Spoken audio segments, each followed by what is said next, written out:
Rusia. Maka semua senjata yang kita miliki untuk mengambil Irian Barat itu adalah dari Uni Soviet dan Eropa Timur. Maka kita pernah menjadi negara terkuat di Asia. Tetapi yang lucu apa? Yang menyelesaikan persoalan Irian itu Kennedy. Sehingga tidak jadi diserang kan?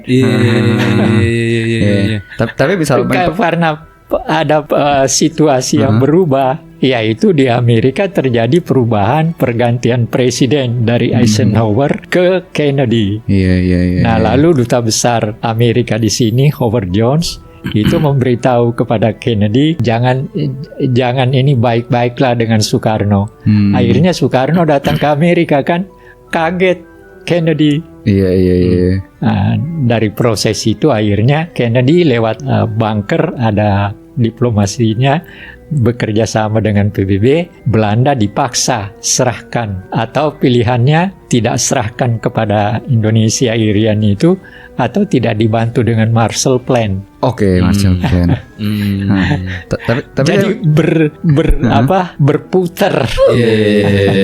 Tapi saya masih penasaran, Prof. Kayak misalnya perangnya berkelanjutan nih ya kan. Ini panjang lah, perang panjang. Dan tadi kan bebas aktif kan Indonesia dan Mbak. Kalau misalnya posisinya sekarang gitu, misalnya perangnya berkelanjutan, sebenarnya lebih menguntungkan kemana sih? Ke Barat atau ke Putin? Di dalam perang sebenarnya tidak ada menguntungkan. Semua sebenarnya abu semua. Pasti ada plus minusnya.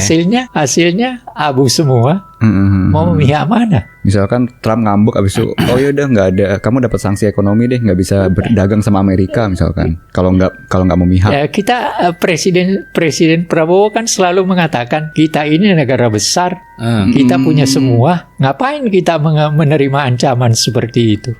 Kalau kita memang hebat. Berarti nggak mungkin ada ya kejadian di mana Indonesia harus memihak, tuh tidak mungkin. Saya kira kecil kemungkinannya. Dan kalau memihak, contohnya sederhana. Ketika sekarang orang-orang Islam, MUI misalnya, sudah minta Prabowo mundur dari Dewan Perdamaiannya Trump. Itu sudah satu persoalan itu yang harus dipikirkan. Internal udah teriak-teriak lah ibaratnya ya. Susah sih kalau kayak gitu berarti ya. Bisa ada keributan di dalam juga ya, Prof, ya maksudnya. Iya. Saya tidak tahu apa alasannya, walaupun Menteri Pertahanan kita Jenderal Safri Samsudin kan Panglima TNI mengeluarkan siaga 1. Iya kan. Lalu orang ribut juga walaupun. Tapi Sabri katakan itu kan hal biasa. Itu untuk kepentingan di dalam negeri.